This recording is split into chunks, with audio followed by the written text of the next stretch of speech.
Hey, I'm Ryan Turek, the managing editor of ShockTillYouDrop.com, and this is another episode of Choice Cuts. Today I am joined by Lauren McKnight, the star of My Super Psycho Sweet 16, 1, 2, and Trace. And I'm not going to say My Super Psycho Sweet 16 over and over and over because it doesn't exactly roll off the tongue. Just call it Super Psycho. Yeah, that's what I do. Is that what the It's kids Super on, Psycho. Well, let's go into your background a little bit.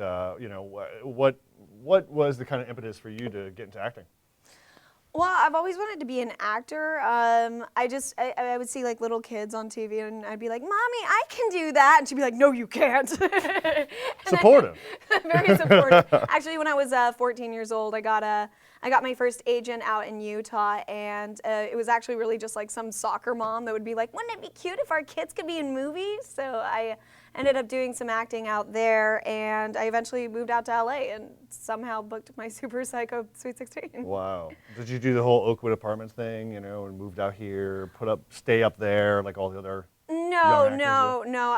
I didn't have any money when I first moved out here, so I just kind of like dated a guy for a little bit to use his house to stay there. Laying the groundwork for every aspiring actress watching this. Exactly. Find a boyfriend, move in. You got to work with Jacob. Yes. Did you see The Signal first off? Did you see it ahead of time? I started watching The Signal on Netflix and then it froze and I was like, fuck it. I'll watch The Signal then.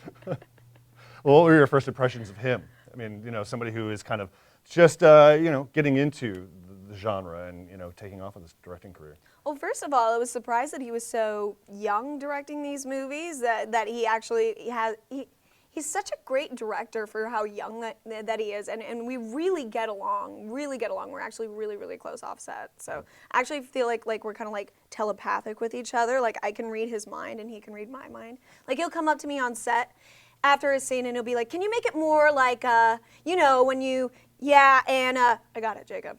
Got it. Nice. Got it." Well, for the, our readers who haven't seen Super Psycho yet, just explain who your character is.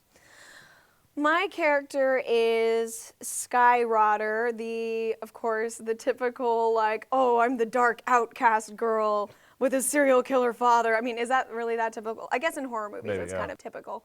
But she's really insecure, just kind of like a cute little teenage girl. Through all of the Super Psychos, you kind of see her grow and mature, and she's not so much of that like insecure little teenage girl anymore. I felt like she was kind of like 17 going on 30 in the second one. Yeah. So. And then in the second and third, she's 30 like, going on 60. And then in the third one, she's like 65, 70. I did get some weird joint pains on that too. I was just like, oh. Well, it was a little bit more physical. It was a lot more physical. Yeah. Exactly. Actually, the part I really loved about Super Psycho 3, my favorite part was the cat fight scene at the end. Who you share it with?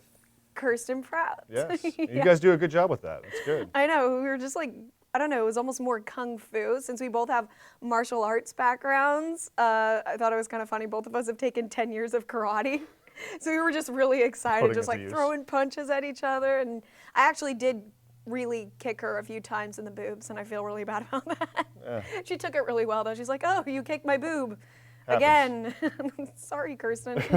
You were kind of committing to this. Did you know it was a trilogy? I mean, did you know that you were going to be asked to come back? No, I mean, if somebody hears, My Super Psycho Sweet 16's coming out on MTV, I bet they're going to make a trilogy out of that. Sounds like a winner. No, I had no idea, but I'm really happy. I'm really happy that we ended up making 3. Having relocated from Utah to out here, I mean, what's the vibe like out here for you? Is it kind of like, was it a complete fish out of water thing for you when you were kind of thrown into the fire? It was pretty terrifying. I mean, I moved out here. I didn't have any friends. I didn't have any family out here. And it was kind of strange. I felt like I was kind of like an alien looking down on like this strange civilization and trying to learn their ways and like move in and blend in.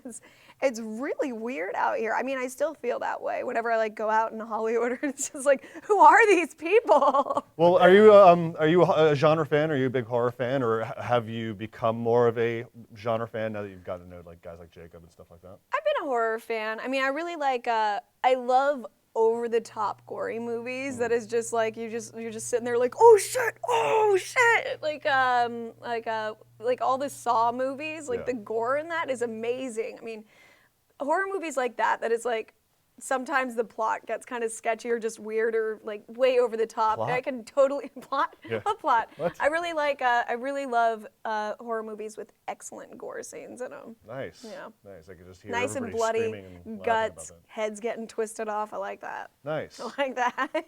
Nice. That's great. Well, besides the Saw movies, is there anything else like that really, like Dead Alive?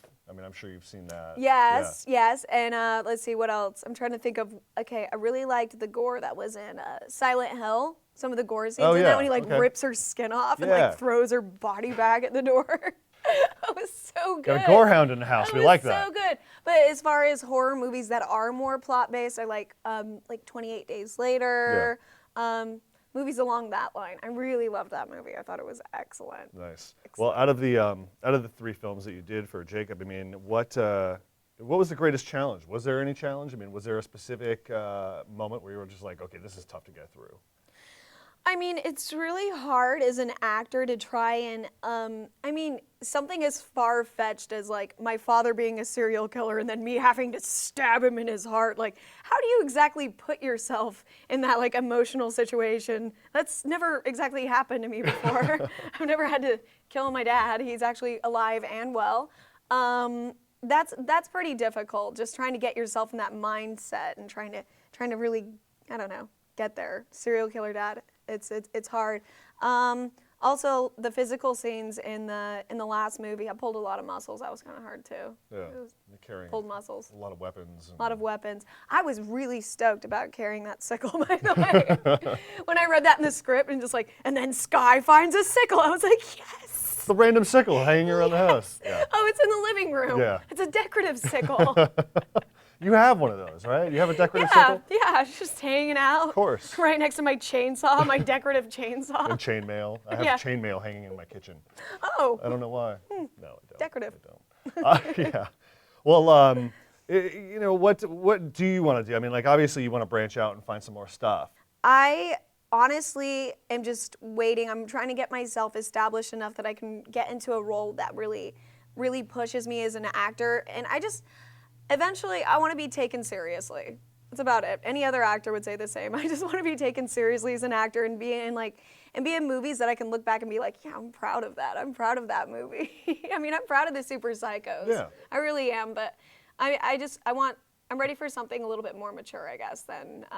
I mean, obviously our fan base is for teenagers, but I would like to be in a more mature movie, I guess. Talk about working with your co-stars on this latest one. I mean, you know, working with Pratt. And you get a little bit of time with Chris Zilka. Is that Zilka? Yeah. Zilka's Zilka. No, he's great. He's great. He's bookending this film this time. Only in the beginning and in the end. Yeah, exactly. Yeah. So I saw him for one day. Yeah. This year's cast, I feel like we were a lot closer than I mean the other casts. I mean, they were all killed off, but the other casts from 1 and 2, they were great. But this one, we were just like really close. We'd hang out every single night, go out. We were really, really tight with each other. And probably because you're all, I mean, it's a single location movie. Yeah, you know, you gotta have a exactly. We're all huge stuck in mansion. this giant, horrible house. Was that in Georgia? Yeah. Yeah. I feel bad if the people who own the house are watching this. I'm sorry.